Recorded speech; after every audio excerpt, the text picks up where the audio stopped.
ఇక్కడ వేదిక మీద చూసిన పెద్దలకి, మీ అందరికీ, స్టూడెంట్స్, ప్రొఫెసర్ అందరూ వచ్చినందుకు నా నమస్కారాలు. పొద్దున్న నుంచి మీరు చాలామంది పెద్దలందరూ కూడా మీ అందరికీ స్టూడెంట్స్కి ఎక్కువ సజెషన్స్, అడ్వైస్ ఇవ్వడం జరిగింది. మీరు బాగా అర్థం చేసుకున్నారని నేను నమ్ముతున్నాను. మరి రెండు విషయాలు నా ప్రజెంటేషన్ ఇచ్చినట్టు, ఒకటేమో నాకు తెలుగులో అసలు స్పీచ్ ఇవ్వడమే నాకు కొంచెం ప్రాబ్లము. ఏ భాష అయినా తెలుగులో అయితే ఇంకా ఎక్కువ.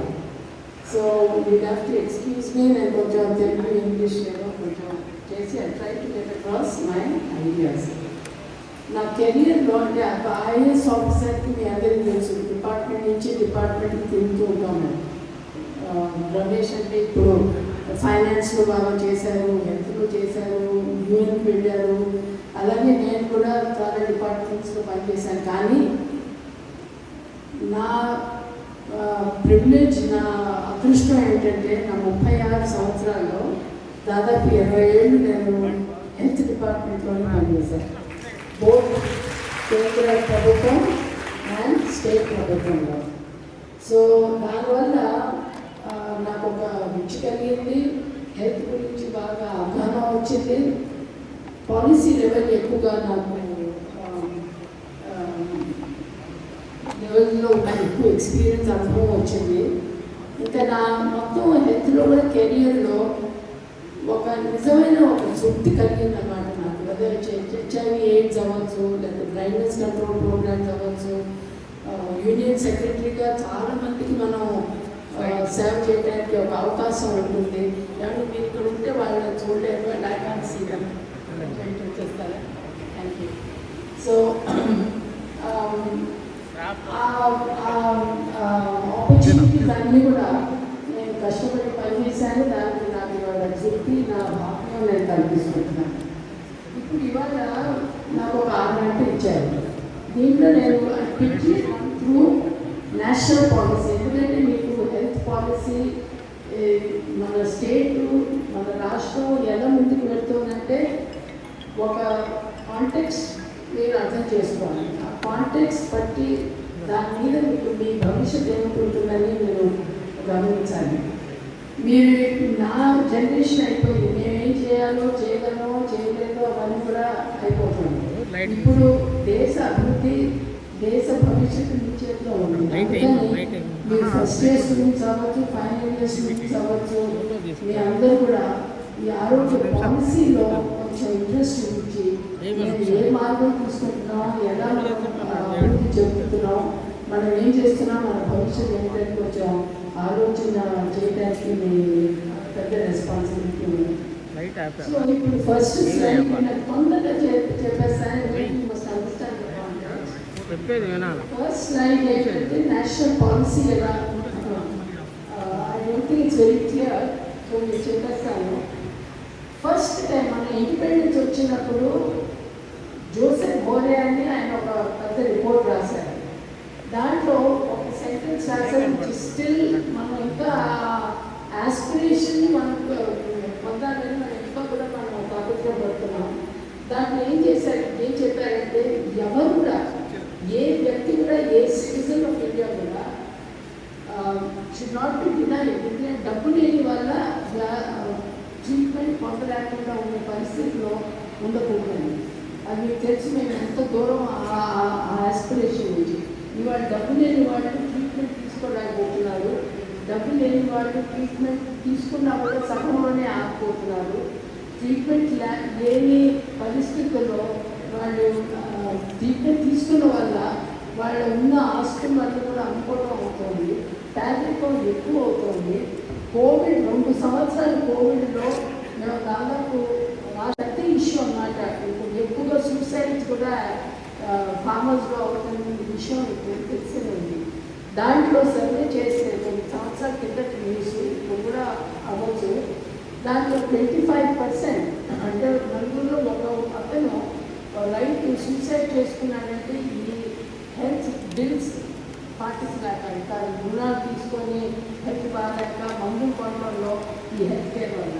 అందుకే this is the very important. ఒక గవర్నమెంట్ ఉన్నది మన దగ్గర నుంచి ట్యాక్సెస్ తీసుకుంటుందంటే గవర్నమెంట్కి ఒక రెస్పాన్సిబిలిటీ ఉండాలి. ప్రజల్లో ఒక కాంట్రాక్ట్ ఉండాలి. నన్ను మీరు ఎన్నుకున్నారు, నేను ఒక పొలిటికల్ పార్టీని ఎన్నుకొని మీకు పరిపాలన చేయడానికి నేను ఎన్నుకున్నా, ప్రజలు సేవ చేయడానికి నన్ను ఎన్నుకున్నారు, నాది కూడా మీ అభివృద్ధి కోసం నాకు ఒక బాధ్యత ఉన్నది అని ఒక అండర్స్టాండింగ్ మన పొలిటికల్ సిస్టంలో ఉంటుంది. ఆ అండర్స్టాండింగ్లో ఏంటి బేసిక్ గుడ్స్ ఏంటి ఇవ్వాలి వాళ్ళు? విద్య, వైద్య. మరి చదువు లేనప్పుడు, మనకి ఆరోగ్యం లేనప్పుడు ఏమి అభివృద్ధి అని మనం ఆలోచన చేయాలి. జీడిపి గురించి మనం మాట్లాడుతూ ఉంటాం. జీడిపి స్టీల్ ప్రొడక్షన్ ఉంటుంది, కోల్ ప్రొడక్షన్ ఉంటుంది, ఇన్ని రోడ్లు చేసాం, ఇన్ని కిలోమీటర్ల నేషనల్ హైవేస్ వేసాం, ఇన్ని టెస్లాలు కార్లు, పెద్ద కార్లు ఇంపోర్ట్ చేసి అమ్ముతున్నాం అంటే అది అభివృద్ధి కాదు. మన దేశంలో ఇప్పుడు కూడా చాలామంది చదువు లేదు. చాలామంది, నేను ఇప్పుడు ఒక చిన్న పిల్లకి, నేను హైదరాబాద్లో మా ఇంట్లో ఉన్న పిల్లలకి నేర్పిస్తున్నాను, ఏమీ తెలియదు, 9 ఏళ్ళ అమ్మాయి. ఎడిషన్, మల్టిప్లికేషన్ కూడా సరిగ్గా రావాలంటే అంత పోర్ స్టాండర్డ్స్ ఆఫ్ ఎడ్యుకేషన్. హాస్పిటల్కి వెళ్తే మీరు పొద్దు నుంచి మీరు వింటున్నారు కమర్షియలైజేషన్ ఎట్లా ఎక్కువ అవుతుందని. అండ్ చాలామంది పేదలు వాళ్ళు మన సేవల్ని కూడా యాక్సెస్ చేయలేకపోయే పరిస్థితులు ఉన్నాయి. అందుకని ఫస్ట్ థింగ్, ఒక కేపబిలిటీ, ఒక వ్యక్తి పైకి వచ్చి ఉద్యోగం చేసి తన కాళ్ళ మీద నిలబడి తను ఒక డిగ్నిఫైడ్, ఒక ఇండివిజువల్గా, అతనిగా స్వాభిమానంతో బతకాలంటే విద్య ఉండాలి, దానికి ఆరోగ్యం ఉండాలి. ఈ రెండు మాత్రం fundamental basic rights that every government is obliged. మనకి ఫేవర్ చేయట్లే. మేము ట్యాక్సీలు ఇస్తున్నప్పుడు అది వాళ్ళ డ్యూటీ మనకి అందించేది. కానీ మన దేశంలో మన అన్ఫార్చునేట్ సిచ్యువేషన్ ఏంటంటే, ఇవాళ పొలిటికల్ సిస్టమ్ ఎట్లా అయిపోయిందంటే వాళ్ళు అన్ని మాటలు మాట్లాడతారు, డెవలప్మెంట్ అంతా ఇట్లాగే మాట్లాడతారు, కానీ విద్య, వైద్య వచ్చేది మాత్రం ఏం అవ్వట్లేదు. నిజంగానే మనం కింద గ్రాఫ్ చూస్తే చాలా కింద పడుతున్నాం. That is the most unfortunate situation. అది మనం మార్పు తీసుకురావాలంటే మీరు, నేను, అందరూ ప్రజలు, మనం డెమోక్రసీ అంటే ప్రజలు వాయిస్ ఉండాలి. ప్రజలు మనం పోరాడి మనం ఇది పొలిటికల్ సిస్టమ్కి చెప్పాలి మార్పు కావాల్సింది ఇది. ప్రతి ఎలక్షన్లో కూడా ఆడవాళ్ళకి 1,000 రూపాయలు ఇవ్వడం, మగవాళ్ళకి 5,000 ఇవ్వడం, దట్స్ నాట్ డెవలప్మెంట్. ఊరికే డబ్బులు పంచిపెడితే సరే ఓట్లు ఇచ్చేస్తారు ప్రజలు, అది కాదు డెవలప్మెంట్. ఆ డబ్బు మీరు పెట్టి మాకు హెల్త్ బడ్జెట్ ఇవ్వండి, మాకు ఎడ్యుకేషన్లో ఎక్కువగా సరైన స్కూల్స్ ఇవ్వండి అని ఆ మన పొలిటికల్ సిస్టంలో తీసుకొచ్చే అవసరం చాలా. సో ఏంటి జోసెఫ్ బోరే గారు ఏమన్నారు, no one should be denied health care for want of ability to pay. ఆ తర్వాత 1978లో ఆల్మా ఆర్డర్ డెక్లరేషన్, చాలా పెద్ద డెక్లరేషన్ గవర్నమెంట్ ఆఫ్ ఇండియా కూడా సైన్ చేసింది. అక్కడ ఏంటి, ఫస్ట్ టైం మనం పోతుంది ఏంటి అనుకున్నాం అంటే health is a human right. ఇది ఒక రైట్, మా అందరికీ ఒక హక్కు ఉన్నది. మన సిస్టమ్ నుంచి, మన పొలిటికల్ సిస్టమ్ అవ్వచ్చు, గవర్నమెంట్ అవ్వచ్చు, సొసైటీ నుంచి, that we should claim that health is a human right. ఎవరికైనా జబ్బుగా ఉన్నా, డిసెబిలిటీ ఉన్నా, అది ఒక social responsibility to see that they are made well.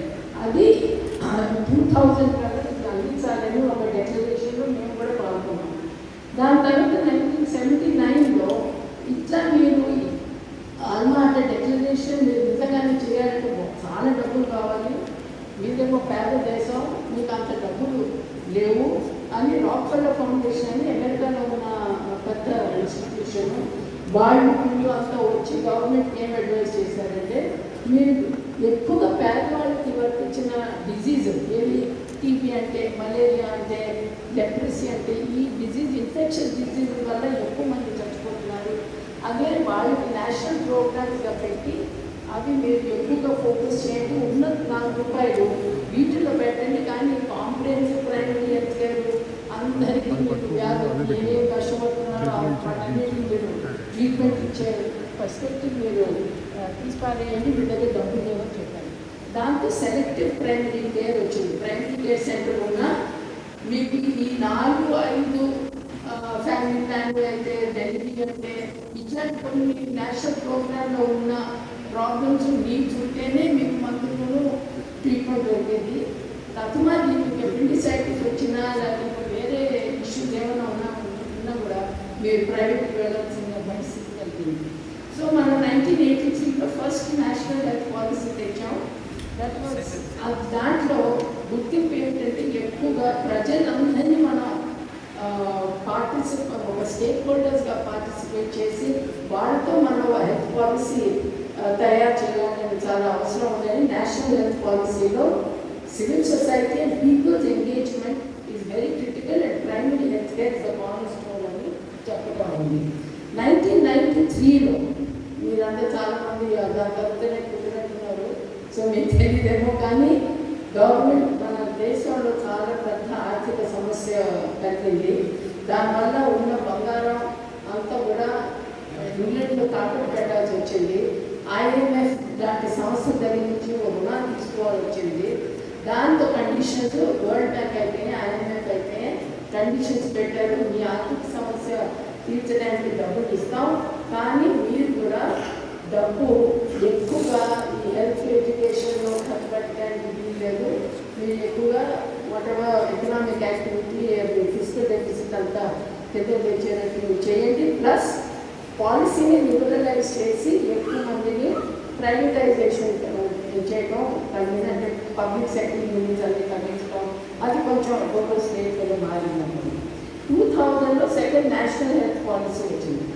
దాంట్లో మళ్ళీ అప్పటికన్నా ఏంటి సర్వేస్ ఏం చూపించాయి, మనం నిర్లక్ష్యం చేసే వల్ల చాలామంది ఒక యూపీలో 22% అంటే 22% ప్రజలు ఆర్థిక పవర్టీ లైన్ కిందకి వెళ్ళారంటే మెడికల్ ట్రీట్మెంట్ లేని వల్ల వాళ్ళు, లేకపోతే మెడికల్ ట్రీట్మెంట్ కోసం ఖర్చు పెట్టిన వల్ల వాళ్ళు పవర్టీలో వెళ్ళారని అలాంటి డేటా వచ్చిన వల్ల సెకండ్ నేషనల్ హెల్త్ ప్లాన్ 2000 చేసినప్పుడు మేము ప్రైమరీ హెల్త్ కేర్కి ఎక్కువగా ఎంఫసిస్ ఇవ్వాలి. అండ్ 2005లో యూపీఏ గవర్నమెంట్ వచ్చినప్పుడు NRHM అని ఒక ప్రోగ్రామ్ లాంచ్ చేసింది, నేషనల్ రూరల్ హెల్త్ మిషన్. దాంట్లో ఏంటంటే 15 ఏళ్ళ నుంచి మాకు విధులేమి ఇవ్వలేని పరిస్థితిని తెరకొట్టి 3 రెట్లు ఎక్కువ బడ్జెట్ని పెంచి రూరల్ హెల్త్లో మనం ఎక్కువగా ఫోకస్ ఇవ్వాలని నేషనల్ రూరల్ హెల్త్ మిషన్ బాగా డబ్బులతో నిధులతో చాలా వరకు పనిచేశాయి. దాదాపు 10 లక్షల మంది ఆశాస్ని ఆ ప్రోగ్రామ్ కింద అపాయింట్మెంట్ చేయడం అయినది. చాలామంది డాక్టర్స్ ఒక 30,000 డాక్టర్ని నర్సెస్ని అపాయింట్మెంట్ చేయడం అయింది. అది first time primary health care స్ట్రెంగ్త్ని అవడం అన్నమాట.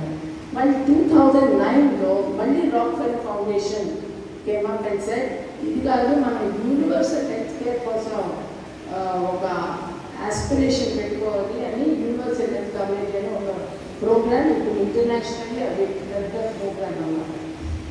So now the third national policy వచ్చింది 2017.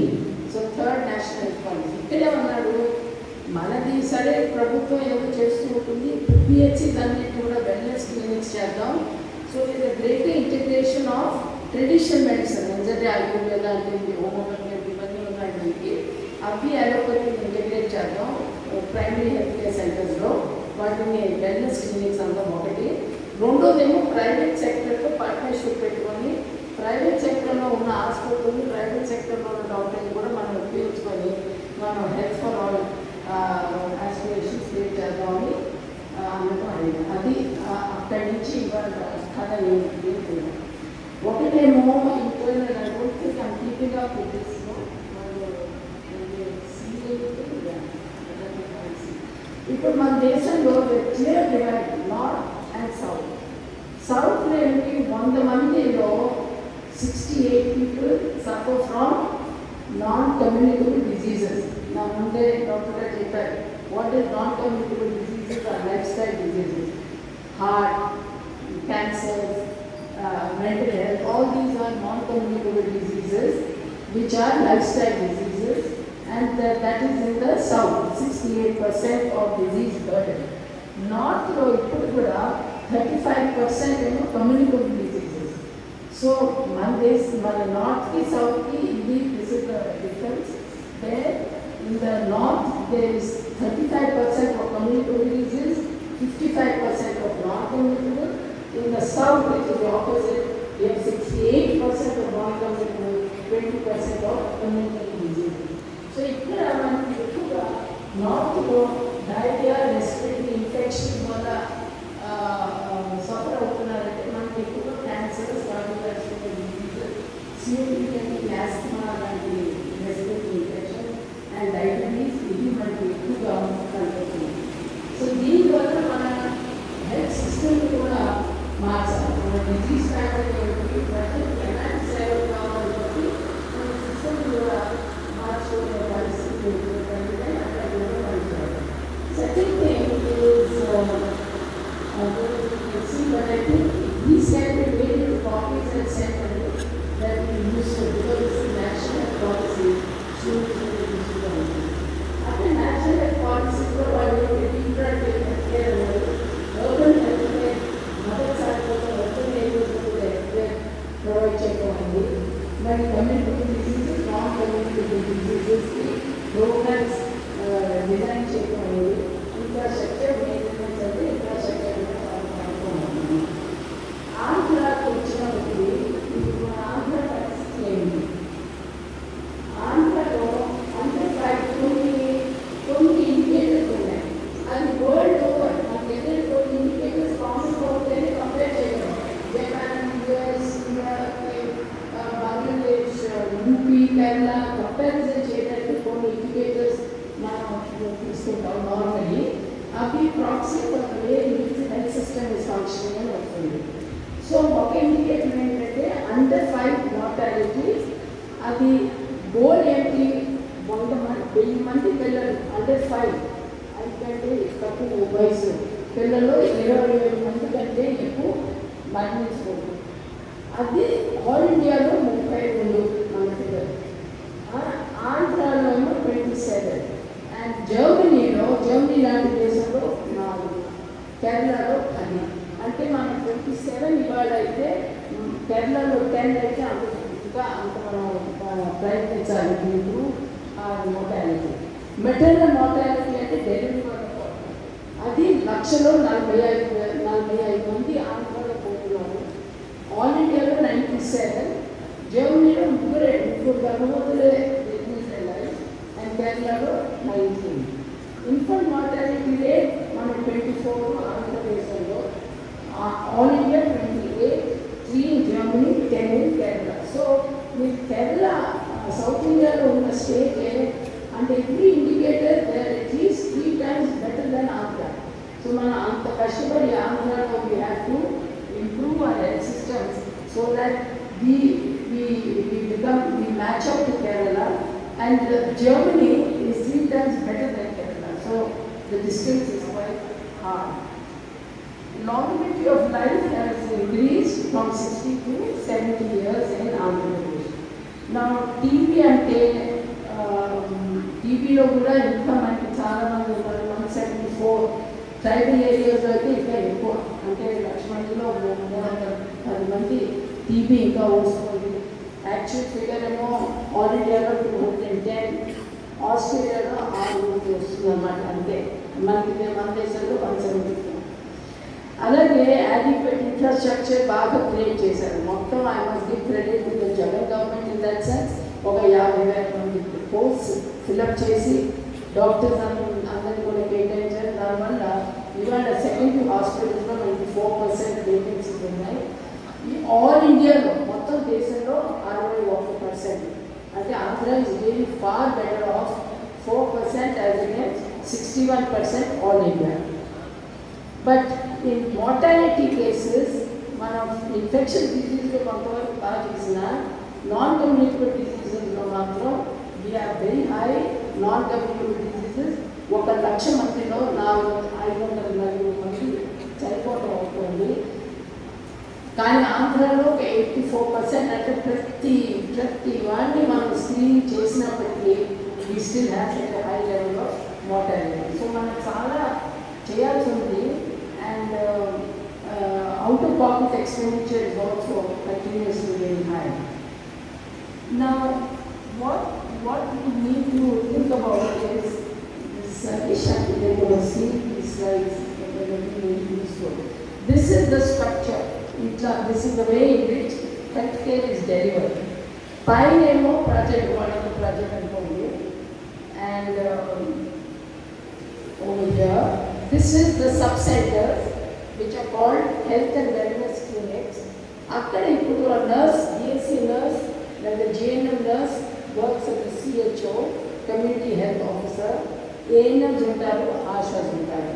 మరి ఇక్కడేమో ప్రైమరీ హెల్త్ కేర్ సెంటర్స్, అక్కడ డాక్టర్స్ నర్సులు ఉన్నారు, అండ్ కమ్యూనిటీ హెల్త్ సెంటర్స్ కూడా 30 బెడ్స్లో కమ్యూనిటీ హెల్త్ దాంట్లో స్పెషలిస్ట్ కూడా వర్క్ చేయడం ఉంటుంది. మరి ఏరియా హాస్పిటల్స్ ఏమో ఇదిలో ఉంటుంది. ఇక్కడేమో 50 బెడ్స్ 30 బెడ్స్ ఇవన్నీ సెకండరీ హాస్పిటల్స్. అక్కడ ఎపిడిసైటిస్ అంటే అట్లాంటి స్మాలర్ సర్జికల్ ఎక్కువ సర్జరీ అంటే అంటే అవన్నీ కూడా ఎక్కువగా డిస్ట్రిక్ట్ హాస్పిటల్లో ఉంటాయి. అండ్ దెన్ ఇదేమో టెర్షియరీ హాస్పిటల్. ఈ ఏరియాలో మీకు దాదాపు 90% ఒక వ్యక్తికి population 90% of the health needs ఈ ఏరియాలో అయిపోతాయి. ఇక్కడ ఒక 6%. ఈ tertiary care 3 to 4% of the population is served by the tertiary care అంతే. సో ఈ చిన్నది ఇక్కడ మాత్రం దీంట్లో నుంచి కూడా 3% of tertiary care corporate sector. So this is ఇక్కడంతా ఆఫ్కోర్స్ 500 బెడ్స్ సెంటర్. ఈ టెర్షియరీ కేర్లో కూడా it's all full of super specialities. So this requires MD and DM, those kind of people who have to work over there. In every literature, ఎంత evidence research మీరు చూసినా కూడా ఎక్కువగా ఏమంటున్నారంటే మీకు primary care స్ట్రాంగ్గా లేకపోతే ఫౌండేషన్ మీ హెల్త్ సిస్టమ్ పనిచేయలేదు అని. అందుకని ప్రైమరీ హెల్త్ కేర్ మీరు నిజంగానే చాలా స్ట్రాంగ్గా పనిచేస్తుంటే మీకు ఇక్కడ టెర్షియరీ కేర్ పేషెంట్స్ వెళ్ళే పరిస్థితి మీరు చాలా వరకు ఒక 30-40% వరకు నేను ఆపగలను. అది ఆపడం ఎందుకు ఇంపార్టెంట్ అంటే ఇక్కడ this is the most expensive. దాదాపు ప్రైమరీ కేర్కి టెర్షియరీ కేర్కి 10 times more expensive tertiary care, 5 to 6 times more expensive secondary care. So మీరు డబ్బులు సేవ్ చేసుకోవాలంటే ప్రభుత్వంగా లేదా వ్యక్తిగతంగా మీరు primary care, preventive, promotive and curative services primary care ఎక్కువ ఇంపార్టెన్స్ ఇవ్వాలి. ఇక్కడ నేను ఇంట్లో వస్తే చూస్తాను, మళ్ళీ వస్తే చూస్తాను కాకుండా comprehensive health care, primary health care అనే కాన్సెప్ట్ ఉంది. దాంట్లో మనం ఇన్వెస్ట్ చేసి అది ఎక్కువగా మనం స్ట్రెంథెన్ చేయాలనే పరిస్థితి చాలా ఎక్కువ అయిపోయింది. ఇవాళ టెక్నాలజీ వల్ల పాయింట్ ఆఫ్ కేర్ అంటే మీకు ఇంట్లోనే you can make out your pregnant are not, immunization can be done at home. So many diagnostics which can be diagnosed, and you can use extensive IT for being able to get access to specialists. So this is the importance of primary care. 30 to 35% people వాళ్ళు bypass cardiac surgery కోసం వెళ్ళకుండా మీరు detain చేసి సరైన టైంగా diagnose చేసి treatment ఇస్తే diabetes అవ్వచ్చు, CVT అవ్వచ్చు, అవన్నీ కూడా మీరు ప్రైమరీ కేర్లో చేయవచ్చు. కేంద్ర ప్రభుత్వం ఏమో ప్రైమరీ కేర్లో 12 సర్వీసెస్ మేము గ్యారెంటీ చేస్తున్నాం. వీటి సప్లై టు ఎవ్రీ సిటిజన్ అని ఒక ప్రోగ్రామ్, ఒక కమిట్మెంట్ ఏర్పాటించారు. దానికి ఏంటంటే ఒక 5 or 6 రిఫరల్ పేషెంట్స్ కేర్, మరి non community diseases, mental health care, dental care, ఇవన్నీ కూడా వాళ్ళు 12 గ్యారెంటీ సర్వీసెస్ అని ప్రోగ్రామ్ వేశారు. అది ఇంకా in process. So the second most important factor you to remember is the growing burden of elderly. మన దేశంలో అండ్ రాష్ట్రంలో చాలామంది ఎల్డర్లీ బాగా ఎక్కువ వాళ్ళ పాపులేషన్, వాళ్ళ కోసం అదే చాలా ఇన్వెస్ట్మెంట్ చేయాలి. Now the key challenges I will come to before I close down. I think I am running against time now. I hope this time. Yeah. So what are the key challenges for achieving UHC? First is that what is happening on a tertiary care అన్నప్పుడు ఎక్కువగా పెద్ద hospital privatisation అని విన్నారు, commercialisation అని విన్నారు, కమోడిఫికేషన్ అని విన్నారు. అంటే ఏంటి? ప్రైవేట్ సెక్టర్ బై సెల్ఫ్ తప్పేం లేదు దాంట్లో. మనకి ప్రైవేట్ సెక్టర్ ఎప్పటి నుంచో ఎన్ని కాలాలు ఎన్ని సంవత్సరాల నుంచో ఉన్నది ఉండాలి కూడా. ప్రతి సేవ కూడా ప్రభుత్వం ఇవ్వలేదు. So private sector is an important partner. కానీ ఆ రోజుల్లో మా మామయ్య కూడా ప్రైవేట్ సెక్టర్లో డాక్టర్తో పనిచేసేవాడు. అంటే ఏంటి నిజంగానే సేవ చేయడం. 12ంటికి ఎవరైనా కాల్ వస్తే గ్రామంలో వెంటనే వెళ్ళి అక్కడ డెలివరీ చేయడం, ఇదంతా వాటెవర్ స్మాల్ అమౌంట్ లేకపోతే డబ్బు లేకుండా కూడా చేయడం, వాళ్ళేమో తర్వాత బియ్యం పంపించడం సంథింగ్ లైక్ దట్ తెలుస్తుంది. Those kind of systems. ఇవాళ ఏంటి, మీరు ఒక హాస్పిటల్ పెడితే కార్పొరేటైజేషన్ అంటే ముందు 10,000 పెట్టండి, మళ్ళీ దాని తర్వాత మీకు కావాల్సిన లేకపోయినా కూడా మీకు టెస్ట్ చేయిస్తారు, మెడిసిన్స్ ఇస్తారు. ఐసీయూలో ఫస్ట్ థింగ్ సెండ్ టు ఐసీయూకి వార్డ్కి 3 రెట్లు ఎక్కువ ఛార్జ్ చేయడం అవుతుంది. ఇదంతా ఏంటి, మనీ మేకింగ్. ఈ మనీ మేకింగ్ మెషిన్లో డాక్టర్స్ ఆర్ ఆల్సో వాళ్ళకి చాయిస్ అని లేదు, ముందుగానే అడుగుతారు, నువ్వు ఇవన్నీ చేస్తావా అప్పుడే ఉండగలవు, లేకపోతే if you going to do rational medicine మీకు ఎంఆర్ఐ అక్కర్లేదు, సిటీ స్కాన్ అక్కర్లేదు, ఈ కొంచెం ఇట్లాంటి ప్రికాషన్ తీసుకుంటే సరిగ్గా అయిపోతాడన్న డాక్టర్ని corporate sector will not employ. వాళ్ళ శాలరీ ఈ టెస్ట్ని చేయిస్తేనే వాళ్ళ శాలరీ కూడా వస్తుంది. నాకు ఎందుకు తెలిసింది, నేను సెక్రటరీగా ఉన్నప్పుడు మేజర్ మోస్ట్ రిక్వెస్ట్ ఈ తనపద వాళ్ళ దగ్గర నుంచి నాకు ఫోన్ వచ్చేది ఏంటంటే, ఎయిమ్స్లో మాకు స్పెషలిస్ట్ దగ్గర ఒక అపాయింట్మెంట్ ఇప్పించండి, మాకు ట్రీట్మెంట్ అక్కడ ఎయిమ్స్లో మొత్తం ఒక సెకండరీ ఒపీనియన్ కోసం కావాలి. ఎందుకంటే వాడు మ్యాథ్స్ ఫోర్టిక్స్ అపోలో ఈ తనపద హాస్పిటల్స్కి వెళ్ళి మీకు సర్జరీ వెంటనే చేయాలండి, రేపు పొద్దున్న చేసేసేయాలండి, ఎమర్జెన్సీ అండి, ఇవన్నీ టెస్ట్ చేయాలండి అని చెప్పేవాళ్ళు. వాళ్ళు ఎయిమ్స్కి వస్తే ఆల్మోస్ట్ 70% ఎయిమ్స్లో nothing, no need at all, your fine, you just go with this kind of treatment అని పంపించే పరిస్థితులు నేను చూశాను.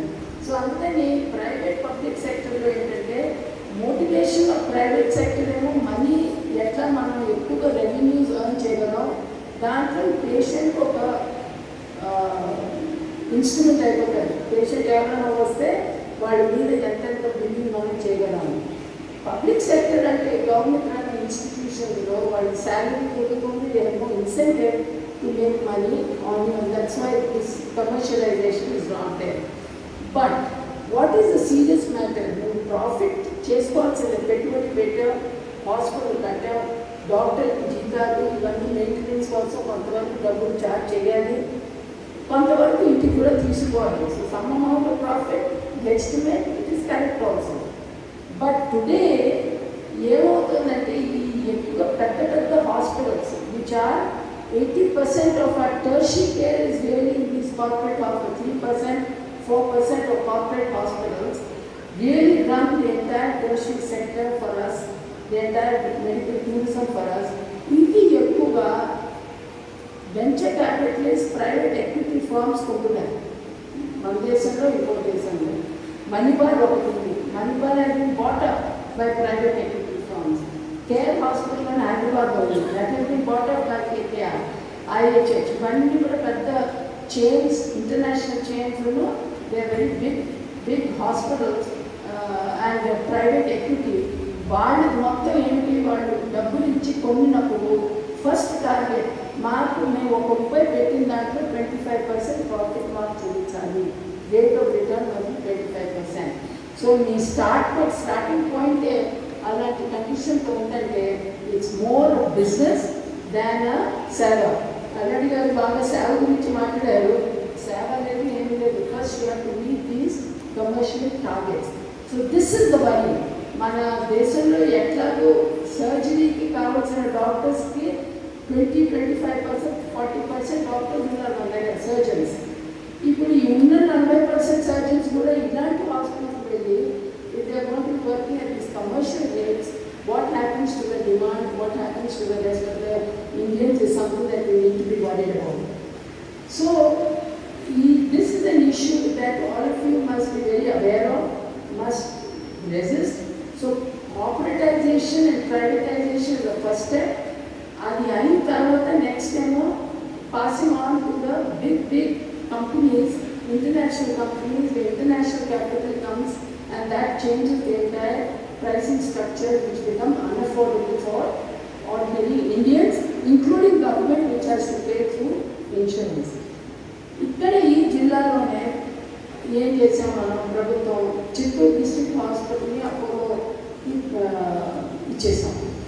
అలాగే నేను వినింది ఏంటంటే కొత్తగా 11 మెడికల్ కాలేజెస్ పెట్టి ప్రభుత్వ టీపీపీ మోడ్లో ప్రైవేట్ సెక్టర్ ఇద్దామని ఆలోచిస్తుంది ప్రభుత్వం. This is not very good development. ఎందుకంటే ప్రైవేట్ సెక్టర్ ఇవ్వగానే ఎడ్యుకేషన్లో, మెడికల్ ఎడ్యుకేషన్లో ఎక్కువగా మీకు నాకంటే ఎక్కువ తెలుసు, క్యాపిటేషన్ ఫీ వచ్చేస్తుంది. 50% స్టూడెంట్స్ అంతా కూడా క్యాపిటేషన్ ద్వారా వస్తారు ఈ కొత్త అరేంజ్మెంట్లో అని నేను వింటూ ఉంది. మరి వీళ్ళంతా కూడా ₹1 కోటి 2 కోట్ల రూపాయలు ఖర్చు పెట్టుకొని వస్తే వాళ్ళని మీరు సేవ చేయమంటే ఎట్లా అవుతుంది సార్? సభగా ఆ ₹1 కోటి 2 కోట్ల రూపాయలు ఎలా సంపాదించారు? వాళ్ళ ధనతులు అవ్వచ్చు, లేదంటే లోన్స్ ఆస్తులు తీసుకొని సీట్ సంపాదించారు. లేదా దాని తర్వాత నువ్వు ప్రజలకు సేవ డబ్బులు తీసుకోవడం it's not possible. So what are you doing? Making commercialising medical education. ఇప్పుడు స్కాండినేవియన్ కంట్రీస్, నార్వే అన్నదంటే మెడికల్ ఎడ్యుకేషన్ ఇస్ ఫ్రీ. ఇప్పుడు అమెరికాలో కూర్చొని ఇద్దరు డాక్టర్లు మనకి నీతులు చెప్తారు. వాళ్ళందరూ ఎక్కడి నుంచి వచ్చారు? Government medical college AIIMS, medical college, ఇక్కడ నుంచి గుంటూరు కాలేజ్, కేజీఎస్ వైజాగ్. ఇప్పుడు అమెరికాలో కూర్చొని ప్రైవేట్ చేయాలండి, ప్రైవేట్ క్యాపిటల్ రావాలండి, ఎఫిషియన్సీ ఉండాలండి, గవర్నమెంట్ మినిస్టర్స్ అండి, కరెక్ట్ అండి, ఇదంతా మాట్లాడతారు. వచ్చి అమెరికన్ యాక్సెప్ట్ వచ్చి మనం ముఖ్యమంత్రులందరూ పంపుతారు. బట్ వాళ్ళు ఎప్పుడు చదివారు?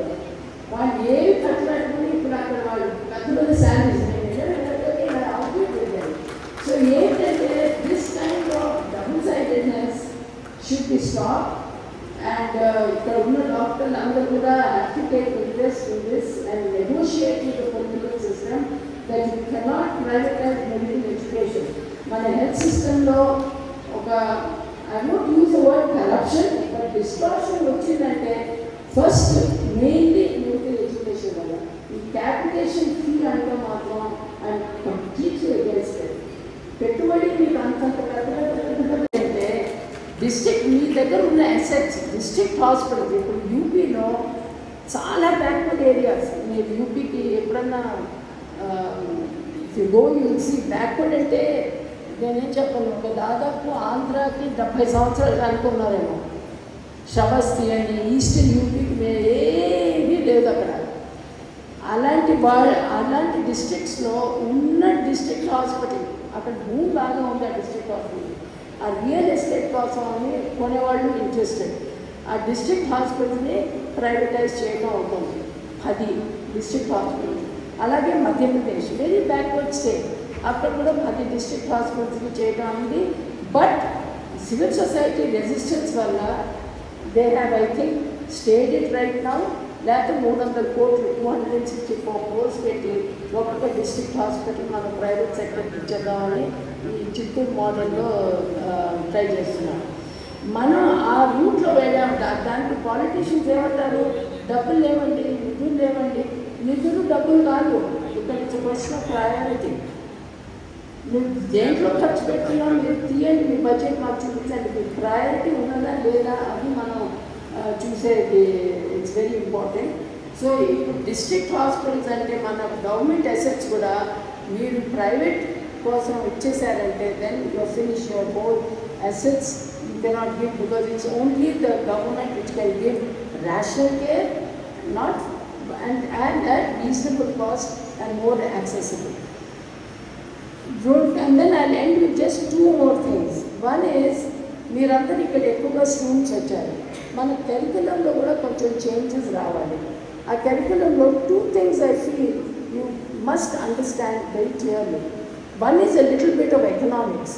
ఇప్పుడు మీరు కొత్త ఫ్యూచర్ నుంచి వచ్చేప్పటికీ మీకు ఈ ఎకనామిక్స్, ఇది హెల్త్ ఎకనామిక్స్, అసలు డిమాండ్, సప్లై, క్యాపిటల్ ఇవన్నీ ఏమవుతుంది, ఇదంతా ఈ భాష ఏంటి, ఇది కొంచెం అవగాహన ఉండటం మీకు చాలా అవసరం.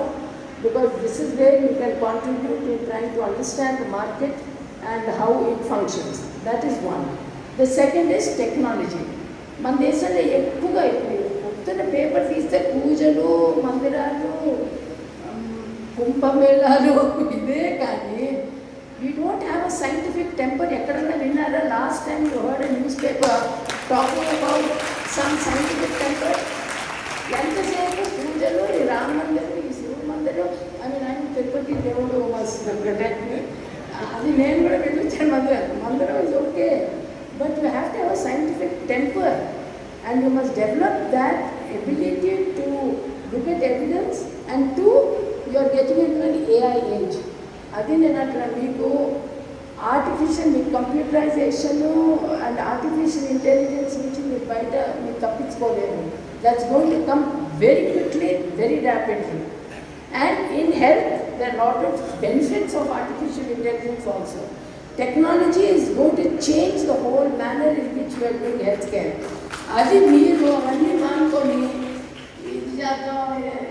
other things lo meeru involve ayyarante you won't be left behind. So technology is something that, sir, I suggest in your curriculum you expose them to medical technology. Medical technology not only in terms of services, point of care diagnostics బాగా revolutionary అయినాయి. మీకు గ్రామంలో మీ blood test reports, ఎక్స్రేలు అవన్నీ తీసుకొని super specialist ఇక్కడ ఉన్న ఇక్కడ కూర్చున్న నాయకుడికి మీరు ట్రాన్స్మిట్ చేస్తే ఇన్స్టెంట్లీ ఈ gives you the advice of telemedicine. That's a way to go. We don't have specialist in our country. Distance, you immediately collapses the distance and you get access to the best care through that. But artificial intelligence is another challenge altogether. నేను I think Ramesh మాట్లాడతారేమో దాని గురించి. నాకు కూడా ఇక్కడ పోతుంది trying to grapple what it means, but I do sense that మీరందరూ కూడా ఈ ఏఐ మాత్రం మీరు కొంచెం గమనించి you are getting into an era of technology domination in medical care. The way we are doing medical care today is going to change rapidly. ఇప్పుడు universities అబ్రాడ్లో ఉన్నాయి, అసలు క్లాస్ రూమ్సే లేదు, అంతా లైబ్రరీస్ ఒక బోర్డు. ఇక్కడ everything is available on your computer. You can download books, you can do a lot of things. ఇప్పుడు chat జీపీటీతో what is this person say అంటే 2 secondsలో you get the whole gist of it. So if that is going to be your future, you need to be very careful about the pros and cons and understand its strengths and understand the weaknesses that go in that. And my final point is systems, technology, political, citizens, responsibility, ఇవన్నీ మనం మాట్లాడకపోతుంది. But what is most important in my opinion is accountability. Accountability మనలో లేదండి. నిజంగానే మీరు ఆలోచించండి. మనం ఇంత డబ్బు పెట్టి ఒక వెల్నెస్ క్లినిక్ పెట్టచ్చు, అతనికి ఇల్లు అన్ని కావాల్సిన అన్ని సౌకర్యాలు అన్నీ కూడా మనం ఇవ్వచ్చు. కానీ ఆ డాక్టర్ రాకపోతే ఏం చేయడం? Sense of responsibility for every one, ఒక నర్స్ అవ్వచ్చు, పారామెడిక్ అవ్వచ్చు, డాక్టర్ అవ్వచ్చు, that I'm accountable to the population that I have to serve. ఒక్క పిల్ల కూడా నా ఏరియాలో ఇమ్యునైజ్ అవ్వకుండా వెళ్ళకూడదు అని ఒక అకౌంటబిలిటీ లేకపోతే మాత్రం no health system can improve. ఇప్పుడు అది వాల్యూ సిస్టమ్ అనండి, ఇన్సెంటివ్స్ అనండి. ఇప్పుడు ఇన్సెంటివ్స్ వచ్చిందంటే యూకేలో ఎన్హెచ్ఎస్ అని ఉంటుంది, అక్కడ జనరల్ ప్రాక్టీషనర్కి 2000 ఫ్యామిలీస్ ఇస్తారు. ఆ 2000 ఫ్యామిలీస్లో ఇంటి పెద్ద కాంట్రాక్ట్, కంప్లీట్ ఇమ్యునైజేషన్ ఉండాలి, ఇంటర్వ్యూస్ అవన్నీ వాటిలో ఇండికేటర్స్. ఆ ఇండికేటర్స్ వాల్యుయేట్ చేసినప్పుడు వాళ్ళకి బోనస్ వస్తుంది, చేయకపోతే వాళ్ళ కాంట్రాక్ట్ రద్దు అవుతుంది. So that is an accountability. ఇతను GP is responsible for the health of the people in his population. So అలాంటి అకౌంటబిలిటీ మనం ఫ్యామిలీ డాక్టర్ అని ఒక టాస్క్ ఫోర్స్ పెట్టినప్పుడు గవర్నమెంట్ ఫ్యామిలీ డాక్టర్ అని ఇంట్రడ్యూస్ చేసాం. And told it was experimental in some cases, it was popular. అలాగే మనం వెళ్తే బెటర్.